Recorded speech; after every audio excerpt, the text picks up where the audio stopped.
warahmatullahi wabarakatuh. Selamat pagi anak-anak. Apa kabar kalian semua hari ini? Alhamdulillah, semoga kalian semua selalu diberikan kesehatan sama Allah Subhanahu wa Ta'ala. Baiklah, Ibu akan absen terlebih dahulu. Apakah kalian sudah online semua? Untuk Jaki, Aguspina, alhamdulillah kalian sudah online semua. Baiklah anak-anakku, sebelum kita belajar, mari kita baca doa terlebih dahulu. Baca doa dipersilahkan. Oke, setelah itu Ibu nanti akan mengirim sebuah video tentang materi ini. Silahkan kalian identifikasi, amati, dan mengajukan beberapa pertanyaan. Ibu juga sudah mengirimkan LKPD yang nantinya kalian bisa langsung dikerjakan dan kirimkan langsung ke WA pribadi Ibu. Baiklah, tunggu di waktu, Ibu akan menjelaskan materi ini sebagai berikut.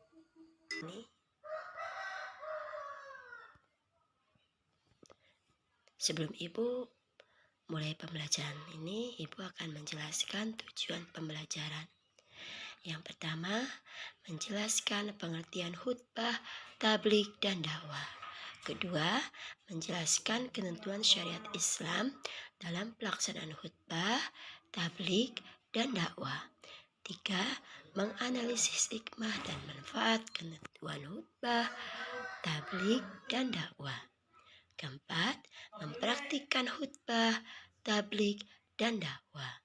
Kelima, membiasakan khutbah, tabligh, dan dakwah dalam kehidupan sehari-hari di masyarakat.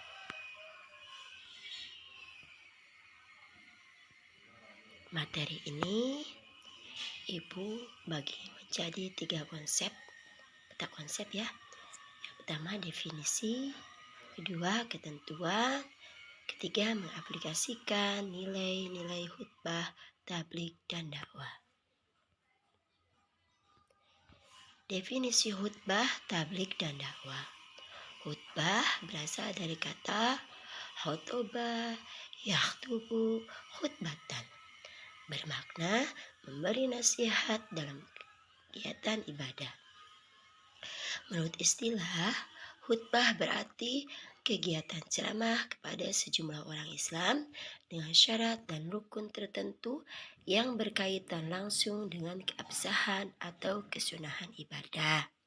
Misalnya, khutbah Jumat untuk sholat Jumat, khutbah nikah untuk kesunahan akad nikah. Khutbah diawali dengan hamdalah, sholawat, wasiat taqwa, dan doa. Kedua, tabligh.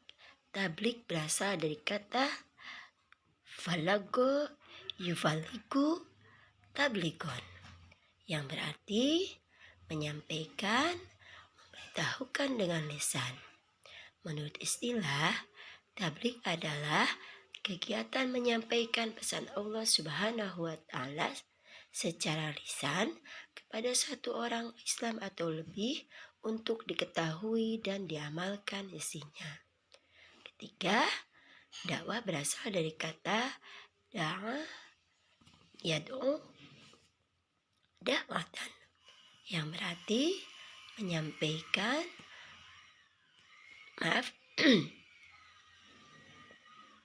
yang berarti memanggil, menyeru, mengajak pada sesuatu hal.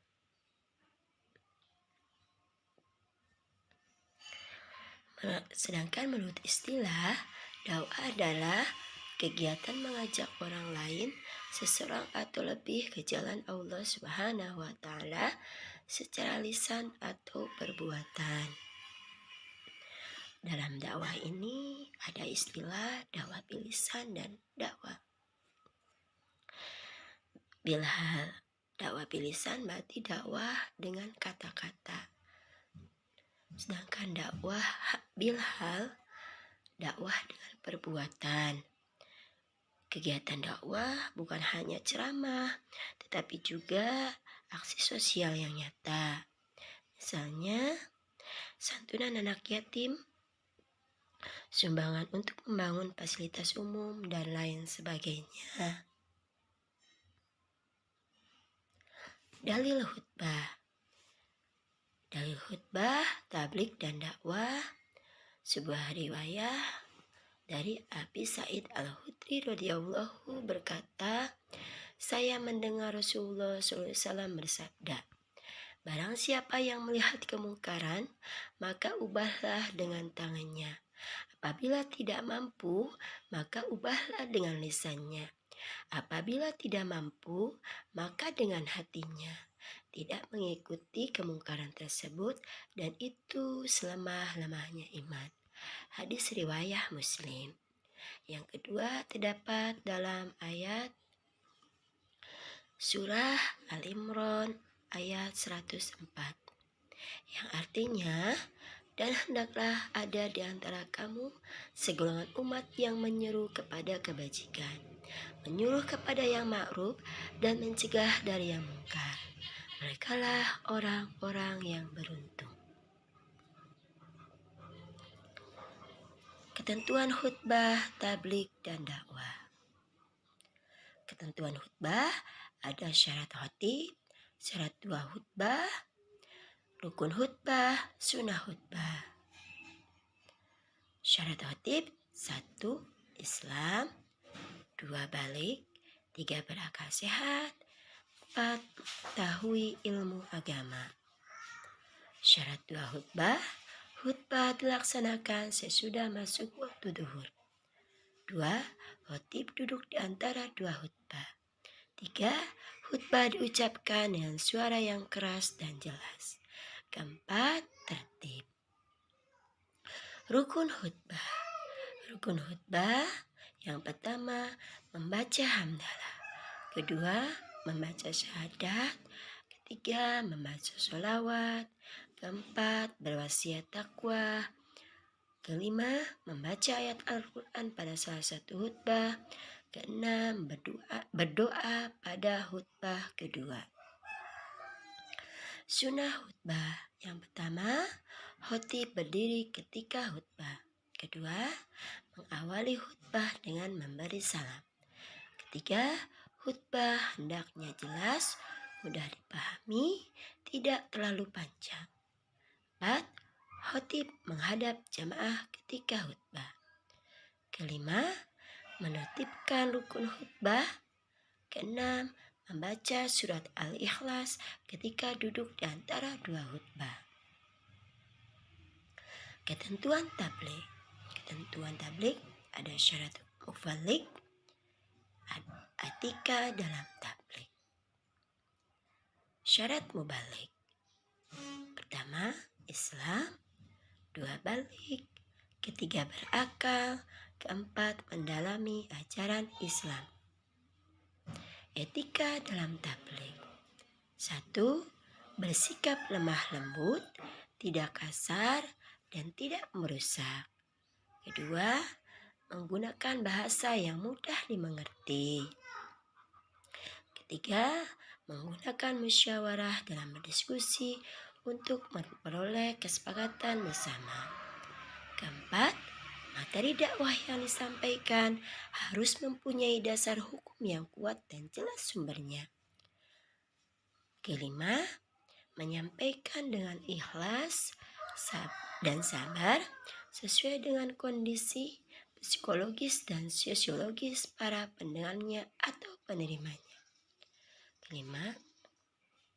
Keenam, tidak menghasut orang lain untuk bermusuhan, merusak, berselisih, dan mencari-cari kesalahan orang lain.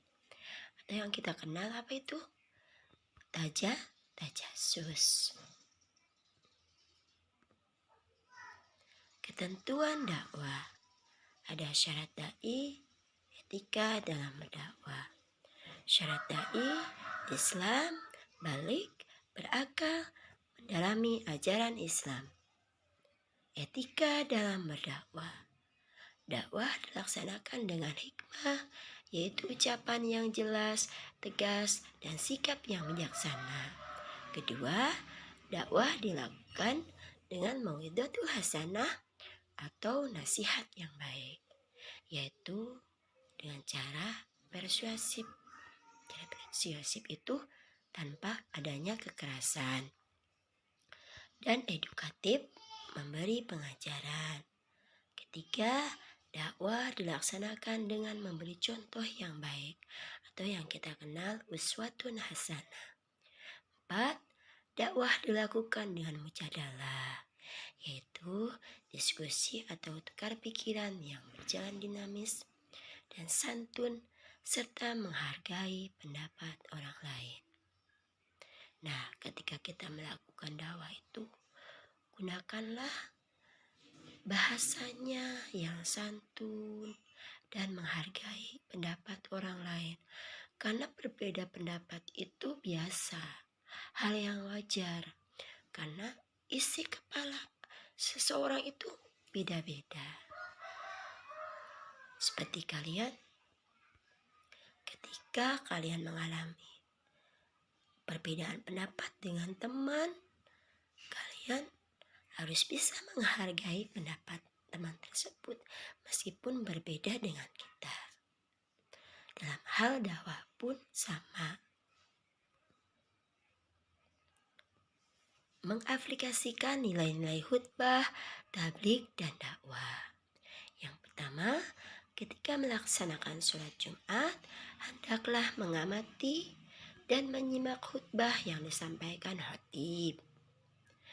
Bagaimana etikanya, bacaan-bacaan yang dibacanya, serta urutannya. Siapa tahu kalian nanti disuruh menjadi khatib di sholat Jumat, kalian sudah tahu cara-caranya, etikanya, baca-bacaan yang dibacanya. Kedua, ketika melihat kemungkaran di sekitar, harus mencegahnya. Cara mencegahnya bisa dengan tangan atau kekuasaan, misalnya dengan memindahkan duri di tengah jalan, dan apabila tidak mampu dengan tangan atau kekuasaan, dengan lisan, yaitu dengan memberikan alasan yang logis, alasan yang bisa diterima oleh orang tersebut. Ketiga, kita harus mencontoh ketika melihat sesuatu yang baik, baik itu menurut agama maupun masyarakat. Yang keempat, melibatkan diri secara aktif pada kegiatan-kegiatan keagamaan seperti peringatan Hari Besar Islam, Maulid Nabi, Isra Miraj, Nuzul Quran, dan lain-lain, baik di lingkungan sekolah maupun di masyarakat. Dan yang terakhir, memprakarsai kegiatan dakwah di sekolah. Rebahnya masjid, karang taruna, dakwah kampus, dan lain sebagainya. Itulah anak-anakku penjelasan materi yang bisa Ibu sampaikan. Mohon maaf jika penjelasan Ibu kurang jelas karena suara Ibu lagi serak. Terima kasih atas perhatiannya. Wassalamualaikum warahmatullahi wabarakatuh.